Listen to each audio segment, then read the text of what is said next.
The moment Marcus Reed signed the divorce papers, he didn't just end a marriage. He erased the woman he thought had nothing left to offer him. That same night, at a private family dinner, his mother poured a glass of leftover wine over his ex-wife's head while his new partner laughed and recorded it.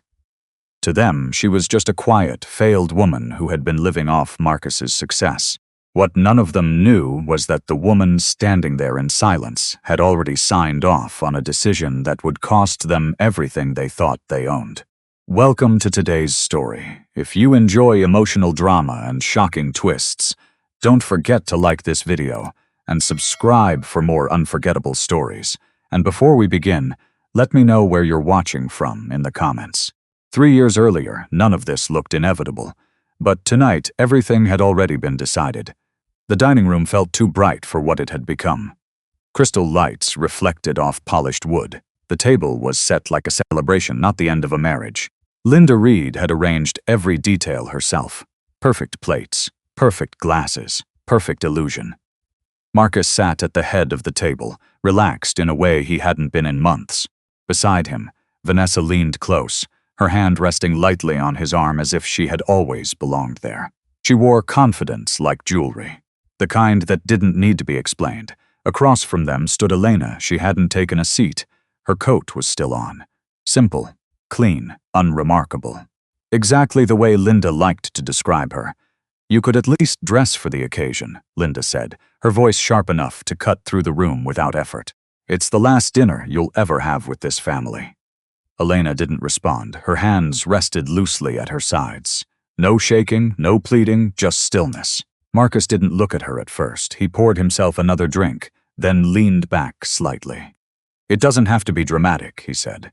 "We both knew this wasn't working. That was the closest thing to kindness he had offered all night." Vanessa let out a quiet laugh. "I mean, let's be honest," she added, glancing at Elena. "Some people just don't grow into the life they marry into." Elena met her gaze for a second. Not angry, not hurt, just measuring. Then she looked back at Marcus. "You've already made your decision," she said. Her voice was calm, too calm. Marcus finally met her eyes. For a split second, something flickered there, something uncertain, but it passed quickly. "I did what was necessary," he replied. "You didn't contribute, you didn't adapt, you didn't fit." Linda nodded immediately. "Exactly. We gave you every opportunity, and you chose to stay small." The word hung in the air longer the room. Hannah glanced around the room. The house, the table, the people, every detail claimed by someone else. "Small," she repeated quietly. Vanessa smirked and lifted her phone. "This is almost sad," she said, angling the camera. "But honestly, it's kind of deserved." Marcus didn't stop her. That mattered more than anything else. Linda stood, picking up her wine glass. "You know what bothers me most?" she said as she walked toward Elena. "It's not that you failed, it's that you wasted his time." Elena didn't move. "Marcus could have built something real years ago," Linda continued. "Instead, he stayed stuck with someone who had nothing to offer him." She stopped right in front of Elena. Close enough to see every detail. Close enough to make it personal. And now, Linda said softly, "We're fixing that mistake." The wine came next, cold, sudden. It hit Elena's shoulder first, then slid down the front of her coat, dark red against pale fabric. For a moment, no one spoke. Then Vanessa laughed. "Oh my God," she said, still filming. Wow, that's exactly what this needed." Marcus exhaled through his nose. Not shocked, not angry, relieved, like something had finally been settled. Elena closed her eyes for a brief second. Then she opened them. She reached up, brushed a drop of wine from her sleeve, and let her hand fall back to her side. No shouting, no tears. That was the part none of them understood. Linda frowned slightly. "Well?" she said. "Aren't you going to say something?" Elena looked at her. Then at Marcus. Her gaze lingered there. 3 years. That was all it took. Not for love to disappear, but for truth to become impossible to ignore. "I think you've said enough for all of us," Elena replied. Her voice, it didn't need to. Vanessa tilted her head, amused. "Still acting like you have some kind of dignity," she said. "That's impressive." Elena almost smiled, almost. Marcus shifted in seat. "Let's not drag this out," he said. "It's over." "That's it." He said it like a business decision. "Clean, final, safe." Elena nodded once. "You're right," she said. Then she reached into her pocket. Not for anything dramatic, just her phone. She glanced at the screen briefly. No one could see what was there. A message. Unread, she locked it again. Not yet. She stepped back toward the door. Linda crossed her arms. Good, she said. At least you know when to leave. Elena paused with her hand on the handle. For the first time, something shifted. Not anger, something colder, something final. She turned her head slightly, just enough to look back at Marcus. I hope you remember this night, she said quietly. The room stilled. Marcus frowned. What does that mean? Elena held his gaze, and for a brief moment the confidence in his posture cracked, just slightly. Because when everything changes, she continued, this is the moment you chose. No one laughed this time, not even Vanessa. Elena opened the door and stepped out. The market closing echoed, longer than it should have. Inside, Marcus stared at the empty space where she had been, and for reasons he couldn't explain, his phone suddenly felt heavier in his pocket. Marcus didn't sleep much that night. Not because he regretted anything. At least, that's what he told himself. It was the silence that followed. After Elena walked out, the house felt different. Too still, too empty. Even with Linda pacing in the kitchen and Vanessa replaying the video on her phone with quiet amusement, something had shifted in a way Marcus couldn't name. He stood by the window for a long time, staring out at nothing. She's dramatic, Vanessa said from behind him. You saw that, right? That whole remember this night line? Please. Marcus didn't turn. She always had a flair for making things bigger than they were. Linda snorted. Bigger than they were? She's been pretending to be something she's not for years. Quiet, polite, submissive. It was all an act. That word lingered. Act. Marcus frowned slightly, but didn't respond. He reached into his pocket and felt his phone. For a second, he thought about checking it. He didn't. Instead, he walked back to the table, picked up his glass, and took a slow drink. It's done, he said. That's all that matters. Vanessa slipped her arm around him, satisfied. Exactly. You're free now. Free. That should have felt better. The next morning, the office felt off. Marcus noticed it the moment he stepped into the lobby. People were quieter. Conversations cut short when he walked by. A few faces he recognized avoided eye contact altogether. He brushed it off. Rumors spread fast in corporate spaces. Divorce. Personal drama. It was normal. Still, something about the atmosphere didn't sit right. Morning, he said to the receptionist. She hesitated before responding. Good morning, Mr. Reed. The pause was subtle, but it was there. Marcus continued toward the elevators, his jaw tightening just slightly. Inside the elevator, he checked his reflection. Suit perfect. Tie straight. Nothing out of place. Control, that's what mattered. When the doors opened on his floor, he stepped out expecting the usual rhythm, assistants moving quickly, phones ringing, screens lit with activity. Instead, there was tension. A cluster of people stood near the conference room, low voices, sharp glances. His assistant, Daniel, rushed toward him. You're here, Daniel said, a little too quickly. Marcus frowned, obviously. What's going on? Daniel hesitated. There's been some changes to the schedule. What kind of changes? Several meetings were canceled this morning, including the investor call. Marcus stopped walking. Canceled? By who? I'm not sure. It came from upstairs. Upstairs. That meant executive level. Marcus's expression hardened. Reschedule them. Immediately. Daniel swallowed. I tried. But they said to wait. Who said that? Daniel glanced toward the conference room, then lowered his voice. Legal was involved. That was new. Marcus felt a flicker of irritation. Legal doesn't cancel meetings without a reason. I know, Daniel said quietly. That's why. He didn't finish. Marcus didn't need him to. He walked past him, straight toward his office, pushing the door open harder than necessary. Inside, everything looked normal. Desks, screens, files. But his inbox wasn't. There were more emails than usual, several marked urgent. A few flagged from departments that didn't usually contact him directly. He sat down and opened the first one. Subject. Temporary hold. Strategic review. His brow furrowed. He opened another. Subject. Attendance required. Executive briefing, then another. Subject. HR notification. Internal compliance review. Marcus leaned back slightly, the tension building in his chest. This is ridiculous, he muttered. He reached for his phone this time. One missed call. Unknown number. And a voicemail. He stared at it for a second, then pressed play. Mr. Reed, this is Allison Grant from Corporate Legal. We need you to attend mandatory meeting at 11 a.m. regarding an ongoing ownership review. This is time sensitive. Please confirm your availability. Ownership review. Marcus sat up straighter.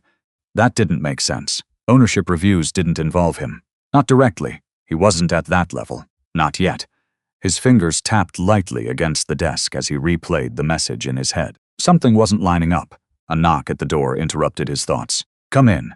Gerald stepped inside. Marcus's father looked different, not panicked, but unsettled. You got the notice? Gerald asked. Marcus nodded slowly. Yeah. You? Gerald exhaled. Same thing. Legal wants everyone in the senior chain present. Why? Gerald shook his head. No idea. But I don't like it. Neither did Marcus. For the first time since last night, a faint crack appeared in his certainty. This is probably just restructuring, Marcus said, more to himself than anyone else. Maybe, Gerald replied. But legal doesn't move like this unless something's already decided. That word again, decided. Marcus's jaw tightened. I'm not worried, he said firmly. Gerald studied him for a moment, then gave a short nod. You should be prepared anyway. After he left, Marcus leaned forward, resting his elbows on the desk. Prepared for what? He didn't have an answer. His eyes drifted back to his inbox. One email stood out. No subject line, no sender name he recognized. Just a document attached. He hesitated, then clicked. The file opened slowly. At first, it looked like any other corporate document. Formal structure. Legal formatting. Then his eyes landed on a section header. Ownership structure. Caldwell Holdings Caldwell. Marcus frowned. He'd heard that name before. Of course he had. Everyone in the company had. It was tied to upper-level operations, silent ownership layers, private control. Names that didn't appear often, names that didn't need to.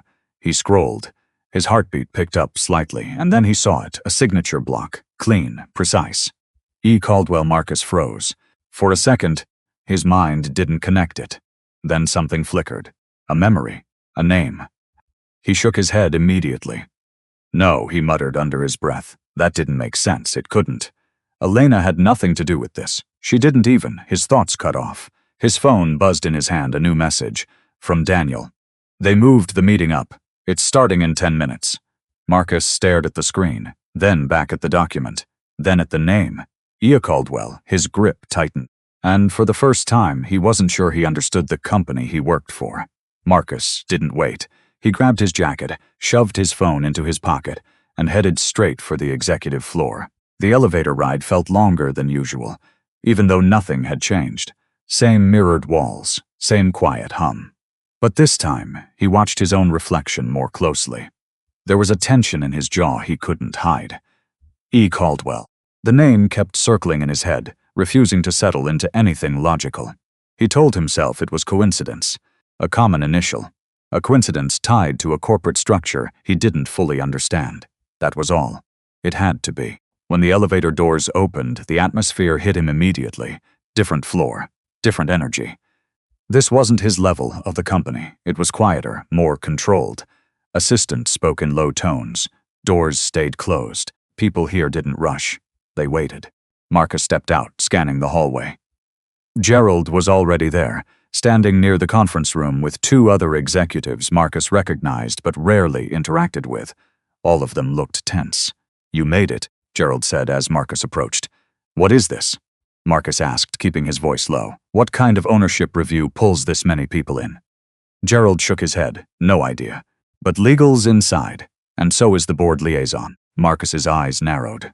Board liaison? That's what I said. That wasn't normal. Board-level reviews didn't involve mid-tier executives unless something structural was shifting. Something big. Marcus exhaled slowly, trying to steady himself. It's probably just restructuring, he said again, but the words sounded weaker this time. Gerald didn't argue. That was worse. The conference room doors opened before either of them could say anything else. All attendees, please come in, a woman's voice called. Marcus stepped inside. The room was already set. Long table, screens active. Documents placed neatly at each seat. At the far end sat two people Marcus didn't recognize, legal, and someone else. The second man didn't look like staff. He didn't carry himself like an employee either. No laptop open, no notes. Just sitting there, watching as people entered. Marcus felt that immediately. Power without explanation. He took his seat. glancing at the folder in front of him. His name was printed clearly on the tab. Everything about this had been prepared in advance. That meant decisions had already been made. The woman from legal stood once everyone was seated.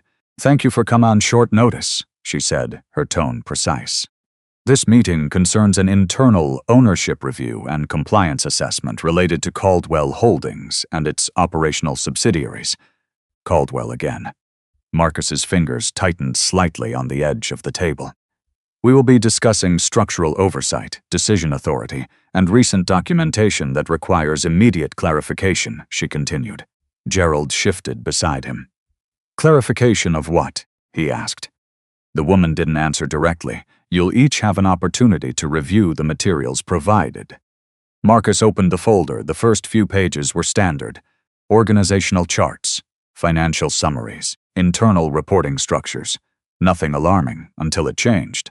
A section tab marked Executive Authority. Marcus flipped to it, his eyes scanned quickly, then slowed. Approval chains, final signatures, oversight permissions.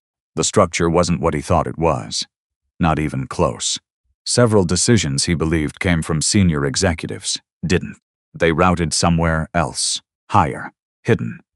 His pulse picked up slightly. "This structure reflects current authority distribution," the legal representative said, as if reading his thoughts, "including final approval channels for strategic decisions." Marcus looked up. "Who signs off on those approvals?"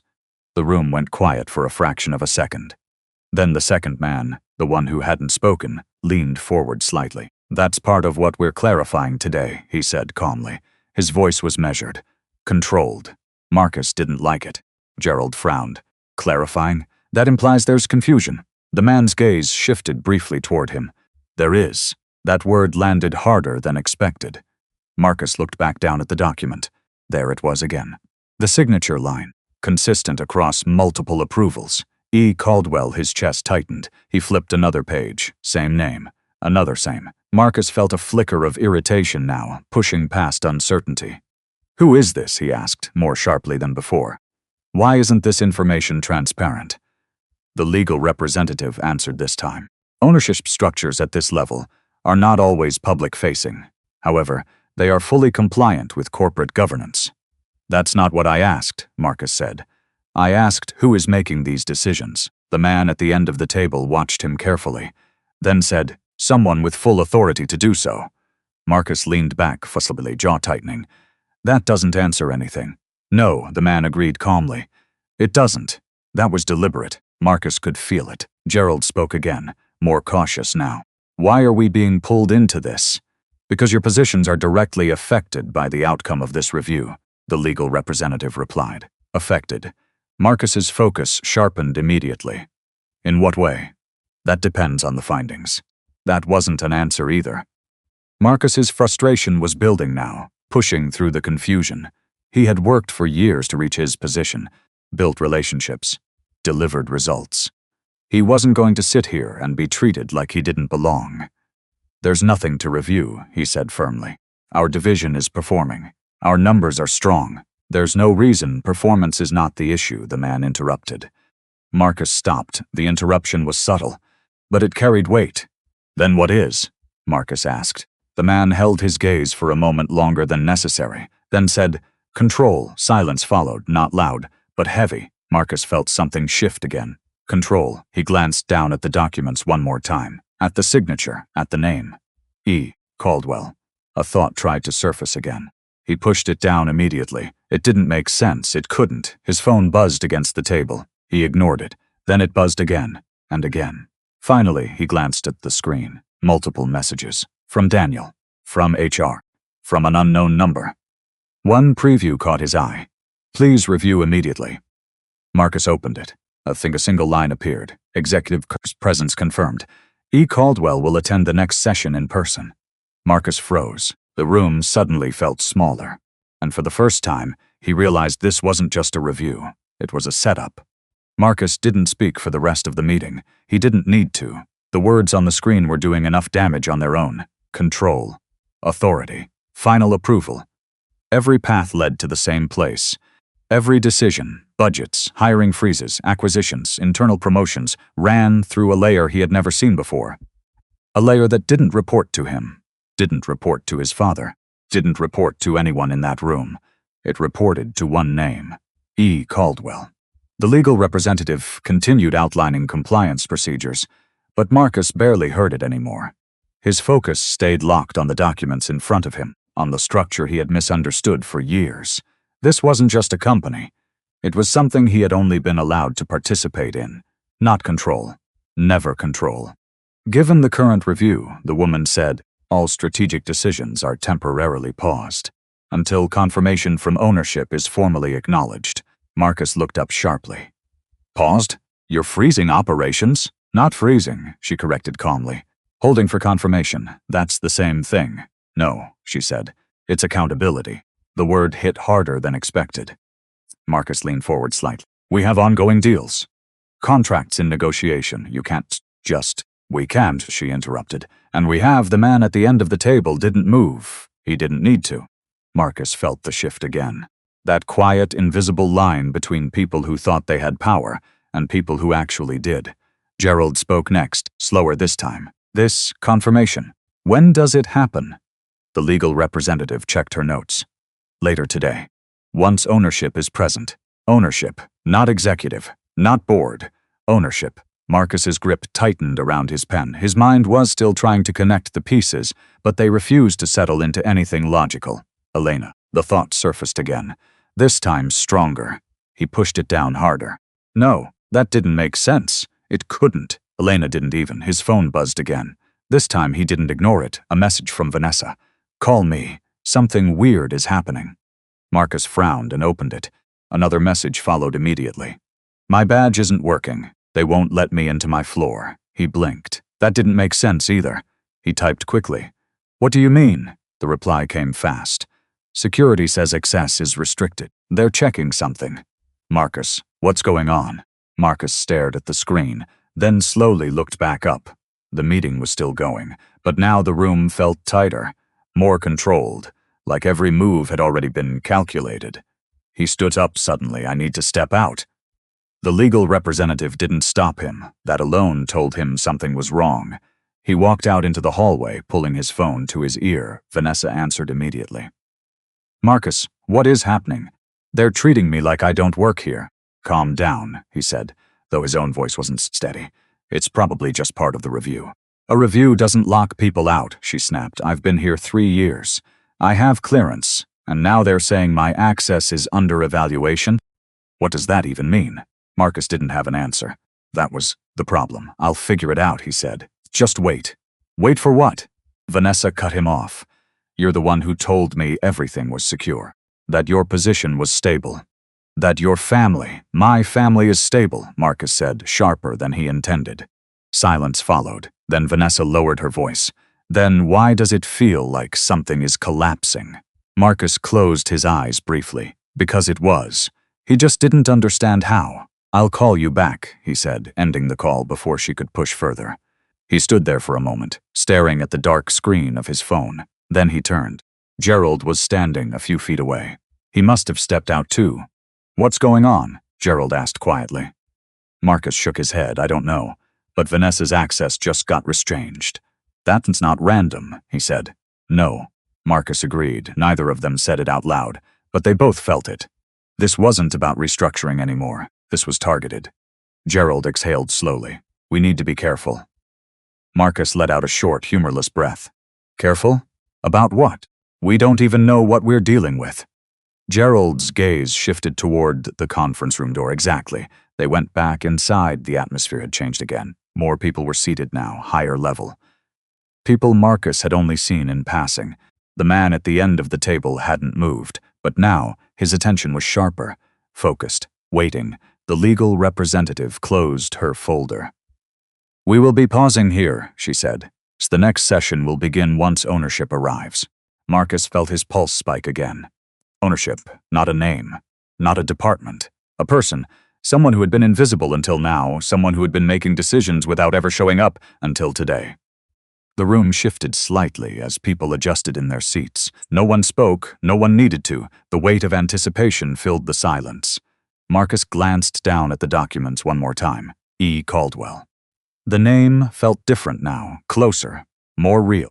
His mind ran through every possibility, every connection, every face he had seen in this company. None of them fit, none of them matched, which meant one thing. He had never been looking in the right direction. The door opened, not loudly, but enough to pull every eye in the room toward it. Marcus looked up, his breath caught, not because he recognized who walked in, but because of what happened next. The man at the end of the table, the one who hadn't moved, the one who had controlled the room without speaking, stood up immediately. Not casually, not politely, respectfully, like someone greeting authority. And suddenly, Marcus realized the room wasn't waiting for a meeting. It was waiting for someone who owned it.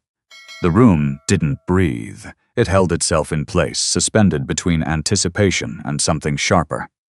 Marcus felt it before he understood it. Every eye turned toward the doorway. Not casually, not with curiosity, with recognition. Respect. Even the legal representative stepped slightly to the side. That was the first real warning. Marcus straightened unconsciously, his attention narrowing as the figure stepped inside. At first, it didn't register. The coat, the posture, the calm way she moved without rushing, without hesitation. Then it did. Not all at once, piece by piece. The way she didn't look around the room. The way no one questioned her presence. The way the man at the end of the table lowered his head slightly in acknowledgement. And then Elena stepped fully into the light. Marcus's mind rejected it instantly. No, that didn't make sense. His body reacted before his thoughts could catch up. He leaned forward slightly, as if distance might correct what he was seeing. Elena looked exactly the same quiet expression, same steady gaze. But everything around her had changed, or maybe it hadn't. Maybe he just hadn't seen it before. The man at the end of the table spoke first. "Miss Caldwell," he said, his tone precise. "We're ready when you are, Caldwell." The name hit the room like something physical. Marcus didn't move, didn't breathe, didn't think, because if he thought, it might become real. Elena gave a small nod. Not to Marcus, not to anyone he knew, to the room, to the people who had been waiting for her. She walked past him without stopping, not fast, not slow, deliberate, controlled. Marcus watched her take the seat at the head of the table, his seat, or what he thought had been his. Gerald shifted beside him, his hand tightening against the table. Marcus didn't look at him. He didn't want to see his father's face, didn't want confirmation. The legal representative spoke again, but her tone had changed. More formal, more precise. "As discussed, we will now proceed with confirmation of ownership authority." Elena placed a folder in front of her, opening it without hesitation. Every movement exact, every motion practiced, like she had done this before many times. Marcus's chest tightened. "You may begin," Elena said. Her voice was the same. Soft, controlled. But now it carried something else, authority, not claimed, assumed. The man at the end of the table stood. "For the record," he said, "this session confirms that primary ownership and final executive authority of Caldwell Holdings resides with Ms. Elena Caldwell." Marcus heard them. But they didn't settle, didn't connect, didn't fit into anything he understood. He stared at her, waiting. For her to deny it, to laugh, to correct it. She didn't. Instead, she turned a page in the folder and slid a document forward. "Continue," she said. The man nodded. "Documentation has been reviewed and verified. All strategic decisions over the past 5 years have been authorized under Ms. Caldwell's approval." 5 years. Marcus felt something crack. He leaned forward, his voice finally breaking through. "That's not possible." The room went still again. Elena didn't look at him immediately. That was worse than if she had. "You're saying," Marcus stopped, his words catching. "You're saying she's been, what, running this company? From where?" Elena closed the folder slowly. Then she looked at him, directly. No hesitation, no softness. "You were in the room," she said calmly. "You just weren't paying attention." The words landed harder than anything else. Marcus shook his head. "No, that's not you. This doesn't make sense. You didn't, you never, I never what?" She asked. Her tone didn't rise. It didn't need to. "You never showed up," he said. "You never. You lived like someone you could dismiss." Elena finished. Marcus stopped. The truth in that cut deeper than the accusation. Gerald spoke suddenly, his voice strained. Elena, if this is some kind of misunderstanding, it's not, she said. Simple. Final. The legal representative stepped in, sliding another document across the table. Ownership records, asset control structures, and executive authority logs are included in your folders, she said. All signatures correspond to Ms. Caldwell. Marcus didn't look down. He didn't want to see it again. Didn't want confirmation.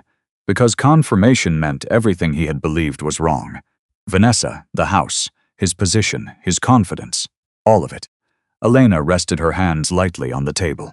You built your career here, she said, her gaze still on Marcus. You built your identity around it. Her voice softened slightly, not with kindness, with clarity. But it was never yours. Marcus felt the room tilt slightly. You're lying, he said, but there was no weight behind it. Elena didn't respond. She didn't need to. The documents were enough. The room was enough. The way people were looking at her was enough. Marcus's phone buzzed again. He ignored it. Then it buzzed again and again. Finally, he grabbed it, more out of instinct than intention. Another message from Vanessa. They're escorting me out. His stomach dropped. They said my access is terminated pending investigation. Marcus stared at the screen, then slowly looked back up at Elena. She didn't react, didn't even glance at his phone, which meant she already knew. You're doing this, he said, his voice tightening. You're behind this. Elena tilted her head slightly. Behind what? She asked.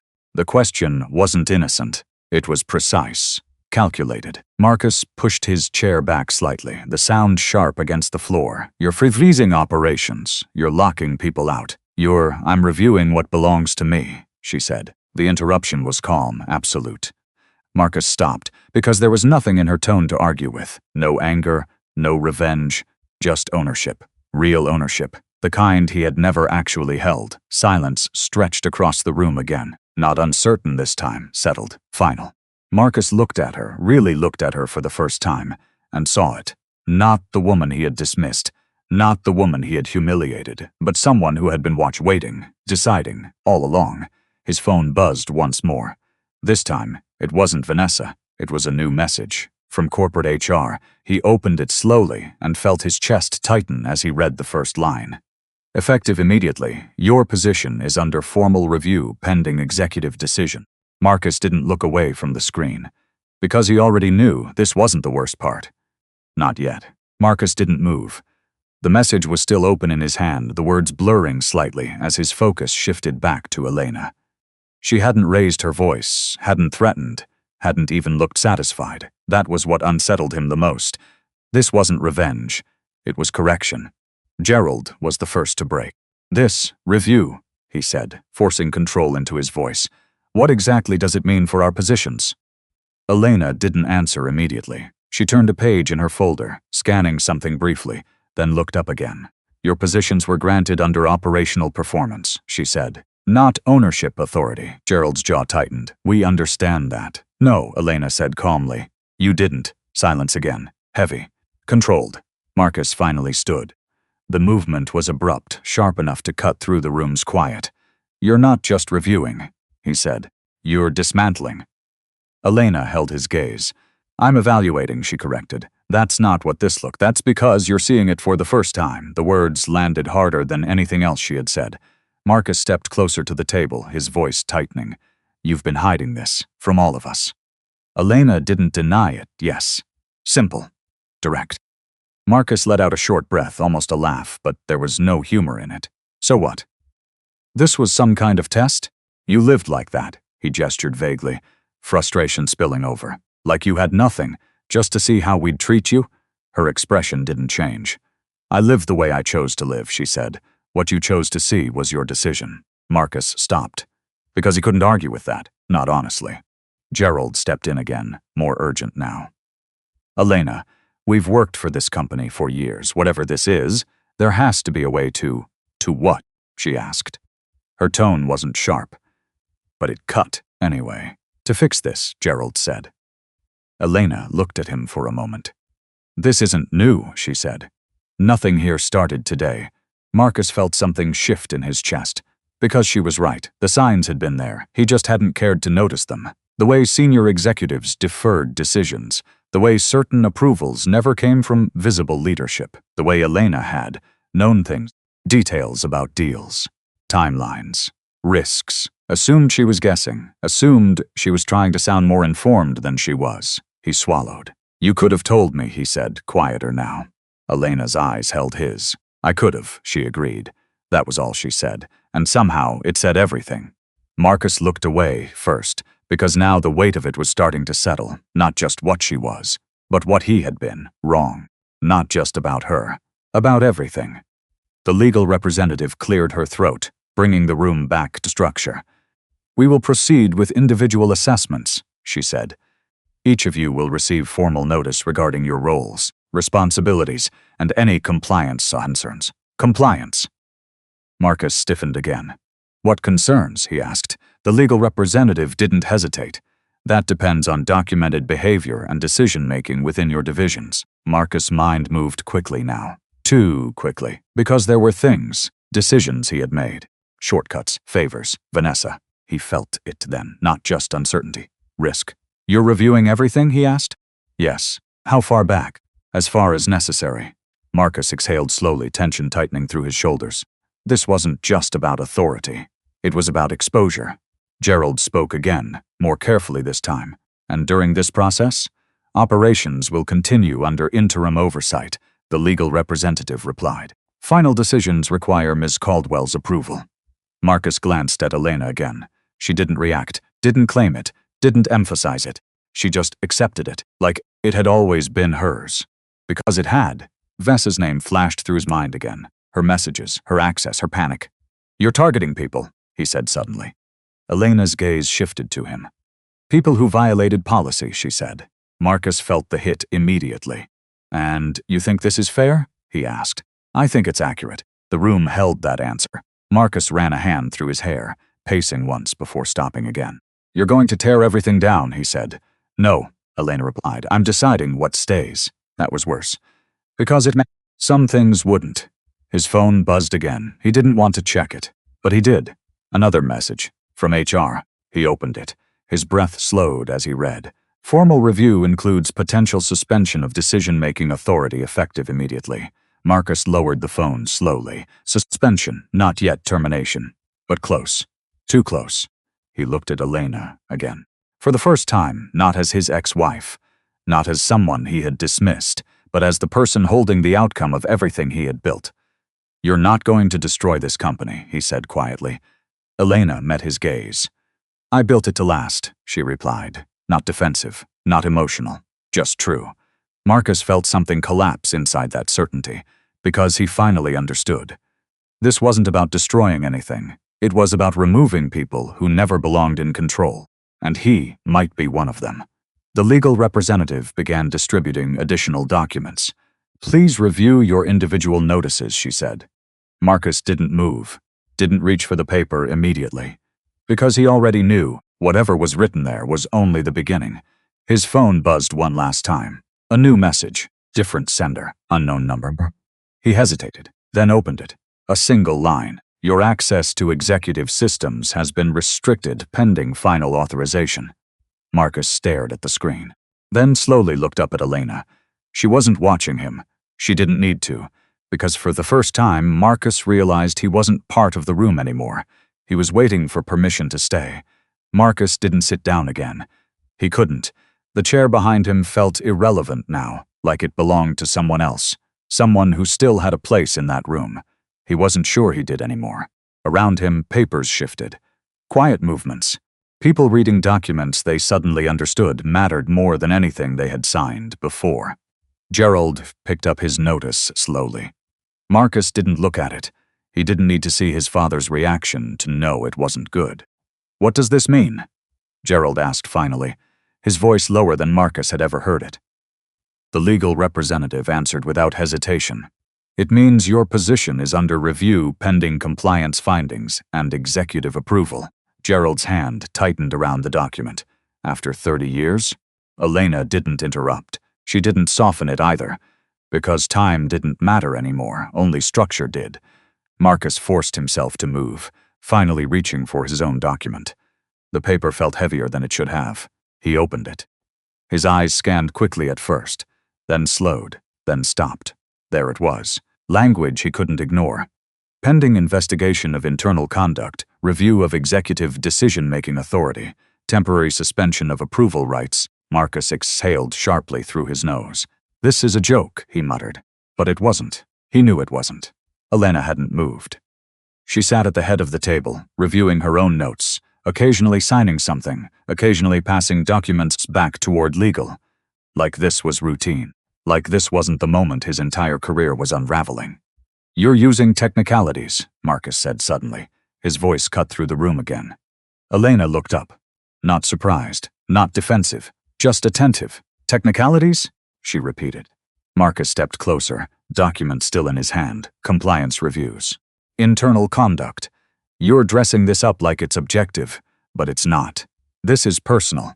A few heads shifted. Elena held his gaze. "If it were personal," she said, "you wouldn't be in this room." The answer landed clean, precise. Marcus felt it, because part of him knew she was right. If she had wanted revenge, this would look very different. That realization didn't make it easier, it made it worse. Gerald spoke again, more carefully this time. "There has to be a process for this." "There is," the legal representative said, "and it's being followed." Marcus let out a short breath, running a hand through his hair again. "So what? We just sit here while you decide who stays and who goes?" "No," Elena said. Marcus looked at her. "You decide that," she continued. "With everything you've already done." That hit harder than anything else in the room, because it shifted the weight. From her, back to him. Marcus's mind raced. Decisions, conversations, Vanessa. Shortcuts he had justified, things that had felt small at the time. Necessary, now they weren't small anymore. They were documented, evaluated, measured. His phone buzzed again. This time, he didn't hesitate. He opened the message immediately. Vanessa again.